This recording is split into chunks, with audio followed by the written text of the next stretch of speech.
"Don't touch that floor." The officer barked, but it was too late. The youngest cop had already pried the board loose, and the smell of earth and time filled the room. His flashlight trembled as it caught something beneath the woodish shape wrapped in a faded quilt. A locket glinting faintly in the beam. The girl's voice cracked through the silence. "He hid his mom under the floor," she whispered. The officer's face changed instantly, anger melting into disbelief. What they uncovered that night didn't just solve a mystery. It exposed decades of buried pain.com at your city below if you're watching.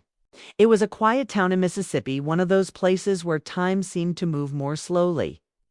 And secrets aged like dust under the floorboards.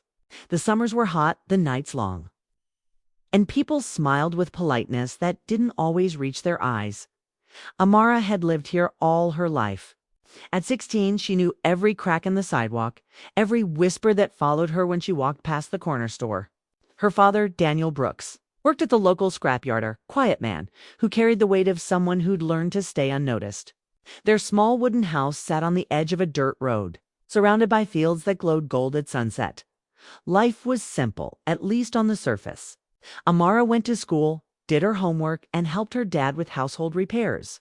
But lately, something had changed. The nights had grown tense. Her father double-locked the doors, kept the curtains drawn even on bright mornings, and flinched whenever headlights slowed by the house. Neighbors talked, as they always did. Some said he was hiding something. Others said he was just paranoid after the trouble he'd faced at work. The day, a coworker joked about what they'd do if he forgot his place. Amara remembered that day to wealth a look in her father's eyes when he came home. Hands shaking, jaw clenched, saying only, "We keep our heads down, always." But silence has a way of echoing. And Amara could feel something pressing beneath that silence, something heavy. Something buried. Every night she heard it. The creak of old wood from beneath the living room floor. She thought it was the house settling.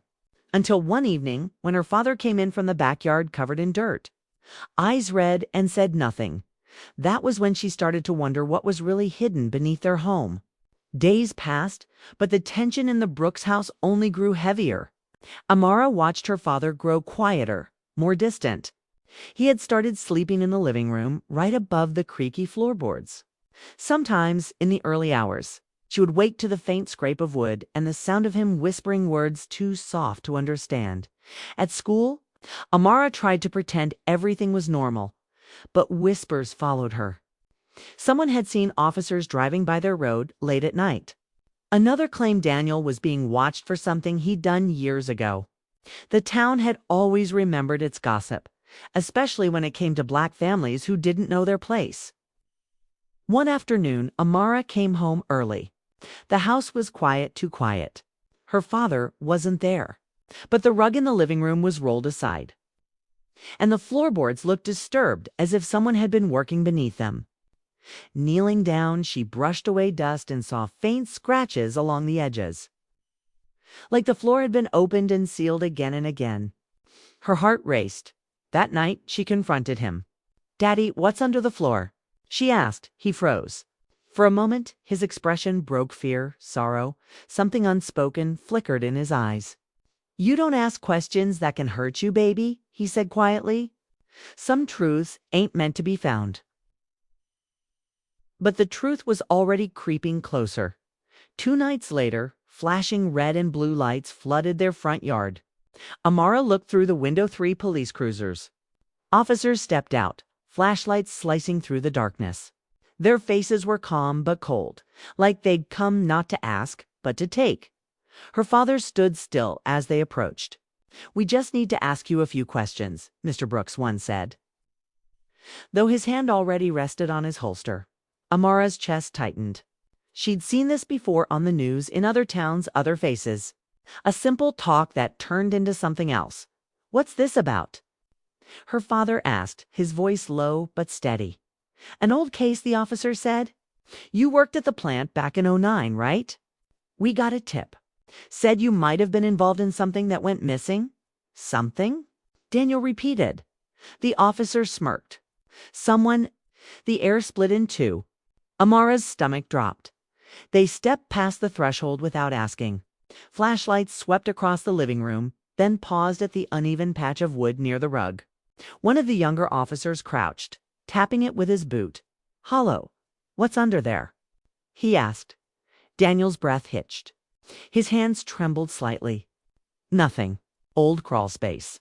I patched it years ago." But Amara could see it. The fear in his face wasn't of being caught. It was about what they might find. The officer knelt, prying at the edge with his flashlight. "We'll take a look anyway." "No," Daniel said sharply, stepping forward. The older officer raised a hand. "Step back, sir." Amara's voice cracked. "Please, he didn't do anything."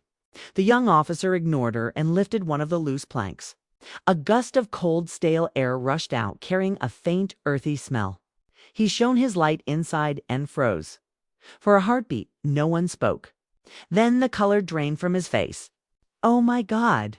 Amara clutched her chest. Her father's knees buckled. "What?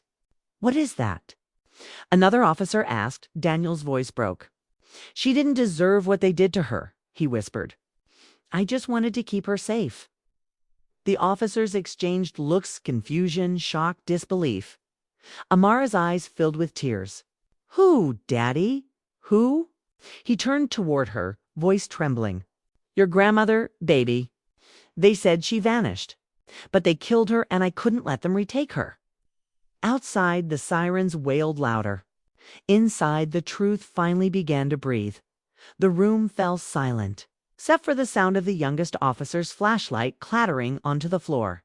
Its beam trembled against the gaping hole, revealing a bundle wrapped in a faded quilt, fragile bones beneath it, a necklace still resting around the neck. The necklace bore a small brass locket, tarnished but intact. The lead officer's expression shifted from one of authority to one of shock. "We need to call this in," he muttered. Daniel dropped to his knees beside the opening. "She was all I had," he said softly. "They dragged her from the bus stop in '68, said she went missing. No one looked. No one cared. When they buried her in that field, I dug her out and brought her home. I couldn't leave her there, not where they spat on her name." His voice cracked, weighed down by years of silence. The officer looked down, face pale. "Sir, you know this isn't how it's supposed to go." Daniel looked up, tears streaking his face. "How's it supposed to go? When justice never came? When her name never made the news?" Amara stood frozen, her heart aching. For the first time, she understood this house had been built not on fear, but on grief. The officer hesitated, radio in hand, his finger hovering over the button. The law demanded one thing. His conscience demanded another. And in that tense silence, no one knew what justice really meant anymore. Dear audience, where are you watching from? Drop your city name in the comments. The next morning, the house was surrounded by quiet. The flashing lights were gone, but the air still held their ghostly echo. Amara sat on the porch steps, her father's jacket draped over her shoulders. Inside, the floorboards had been sealed again, but this time the truth couldn't be buried. Daniel was taken into custody that night. Though even the officers moved with hesitation, not anger. The story spread quickly. Some called him a criminal. Others called him a son who'd carried his mother's memory when the world refused to. The town that had once whispered about the Brooks family now spoke their names with something different. Shame. In the weeks that followed, reporters came, as did historians. They uncovered old police records, long-forgotten testimonies, and buried evidence. It turned out Daniel had been right all along. His mother, Loretta Brooks, had been taken by men who'd never faced trial. Their descendants still lived in that same town, some wearing badges, while others sat in church pews. Pretending not to remember, Amara visited her father in jail every Sunday. He always smiled when he saw her, saying, "We finally got her story told." And for the first time, the town erected a plaque not of stone, but of truth honoring Loretta's name. Amara stood there on dedication day, watching as the crowd bowed their heads. For a moment, the town that had built walls of silence began to listen, because sometimes justice doesn't come from courtrooms or verdicts. It rises from beneath the floorboards, carried by those who refuse to forget. How many more stories, she wondered, still lie buried in silence, waiting for someone brave enough to lift the wood and listen? Thanks for watching. Subscribe for more true and powerful stories that reveal what others tried to hide.